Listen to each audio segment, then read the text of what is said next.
Welcome once again to this video. In our today's lesson, we are going to talk about normal approximation to binomial distribution. Normal approximation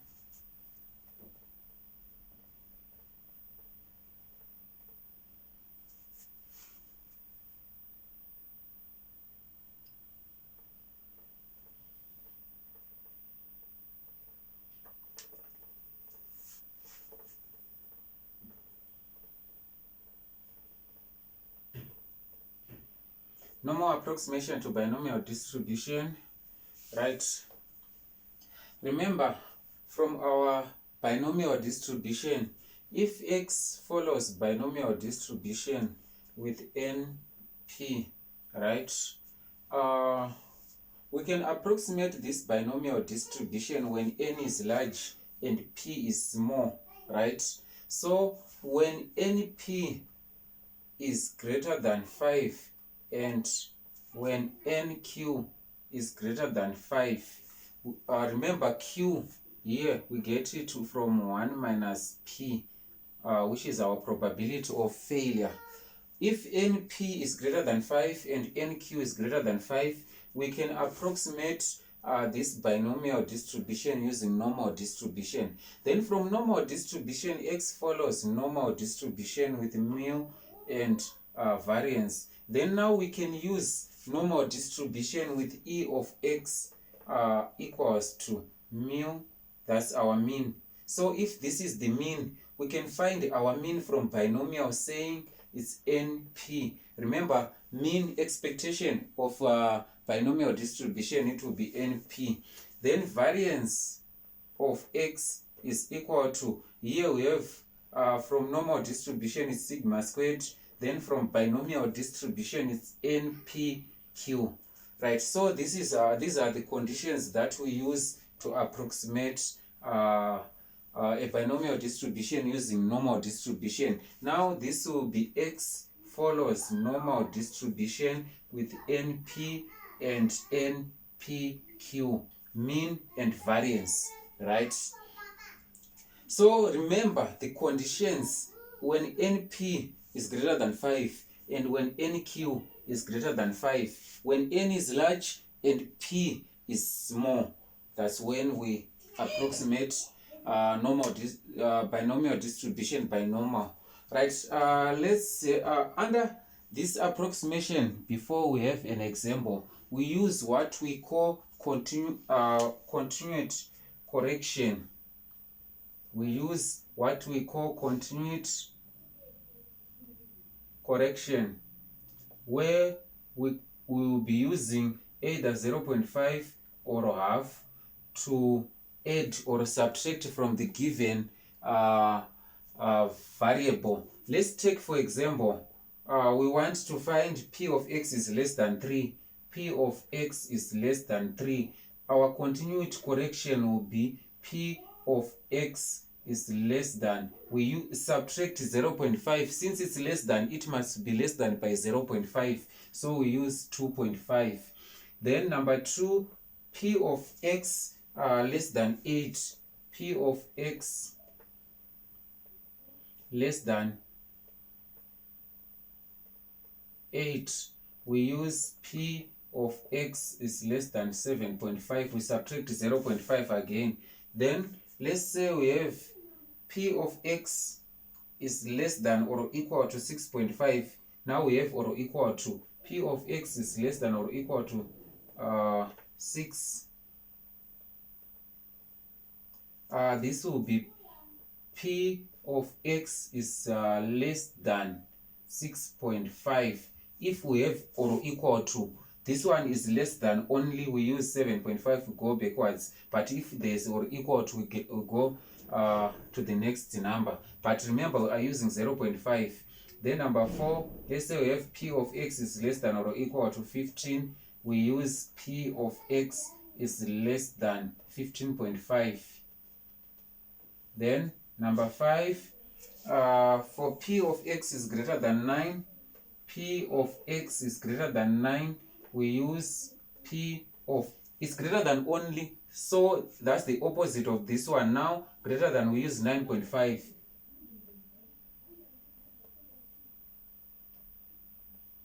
Then number 6, let's say we have p of x is greater than or equal to 20. P of x is greater than or equal to 20. Now there is or equal to, so we now take the opposite of this one, which will be p of x is greater than or equal to 19.5.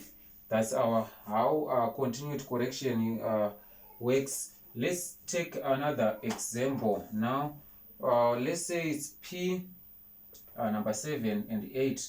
P of x 33 less than x less than 37. This one will be P of, remember, x greater than 33 will be 33.5. 33.5 less than x less than 37. Less than 37, that will be 36.5. 36.5. Right. Another example, last one. P of x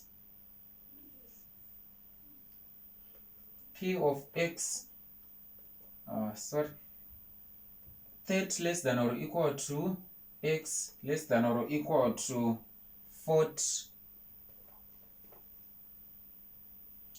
In this case, remember, greater than or equal to 30, we are using 30.5. Or equal to, we are now using this one, remember.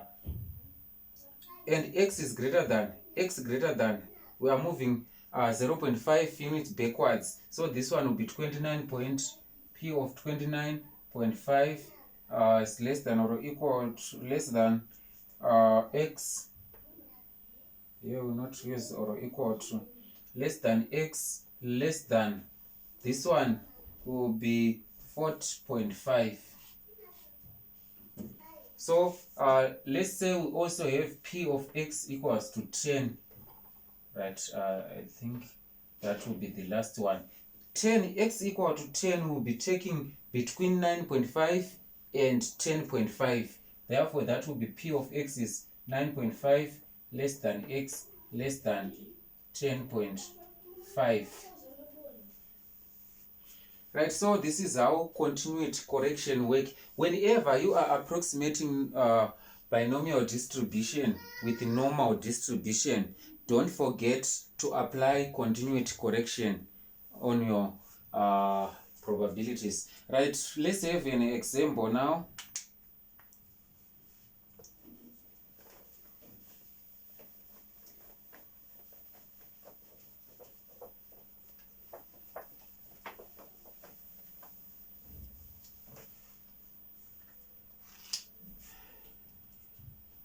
Example number 1.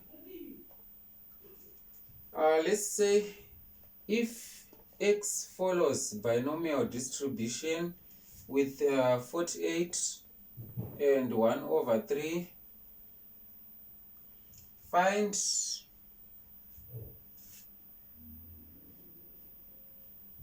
P of x is less than 17. Find P of x is less than 17.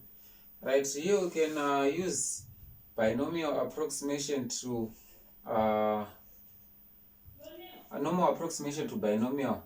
We can say our e of x, which is our mu, equals to 48 times 1/3, which is equal to 48 times 1/3. We get 3 into 48, that's 16. Right, then variance of x, which is sigma squared, is equal to npq, which is 48 times 1/3 times 2/3, and that will give us 32/3. Right, remember 3 goes 16 times here, 16 by 2, that's 32/3. Now we have x follows normal distribution with our mean 16 and variance 32/3. Then for P of x is less than 17, now we use continued correction. Therefore, P of x is less than 17. we use P of X is less than 16.5. Less than, we use 16.5. So we have P of Z is less than, now we are standardizing 16.5 minus 16 divided by, we want the standard deviation here, so we use square root of 32 over 3, which is equal to P of Z is less than, let's punch into our calculator, 16.5 minus 16, that's 0.5 divided by root of 32 over 3, 0.153, 0.153. Then this one, remember, we have from our tables, we want to look for phi of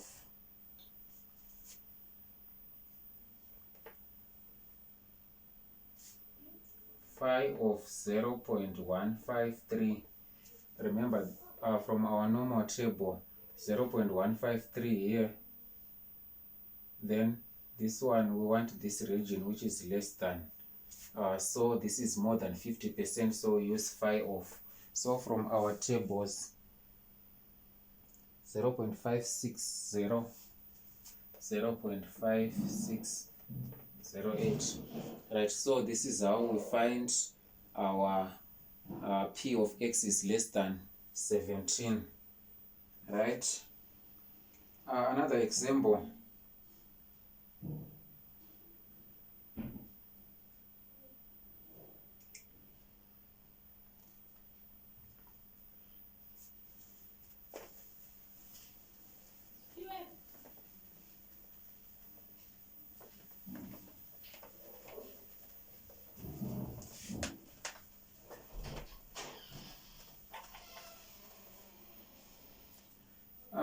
Number 3,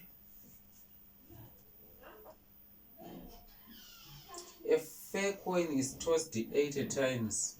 A fair coin is tossed 80 times.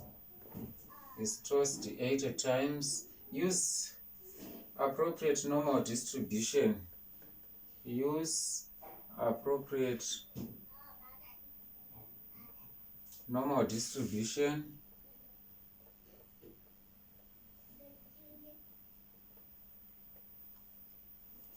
to estimate the probability that,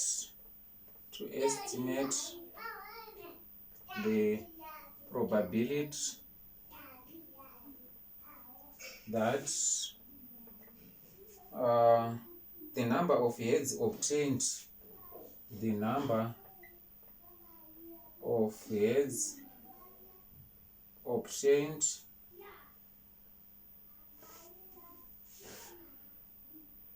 lies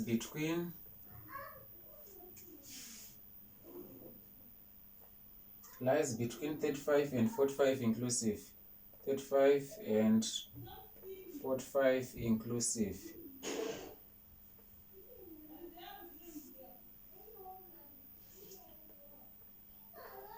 Right, try to attempt this question again and compare your answer with my solution. Please pause the video and try to attempt the question.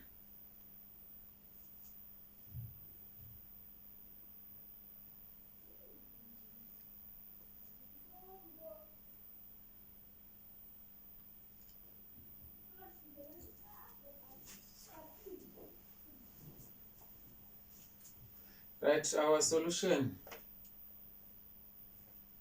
for P,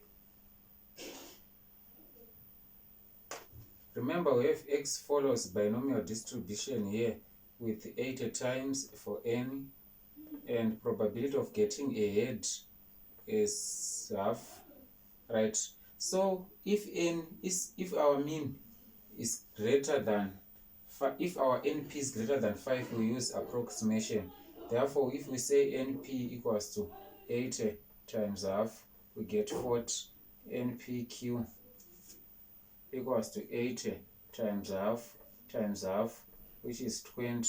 Therefore, we are going to use normal distribution with these approximations. Therefore, x follows normal distribution with 40 and 20, right?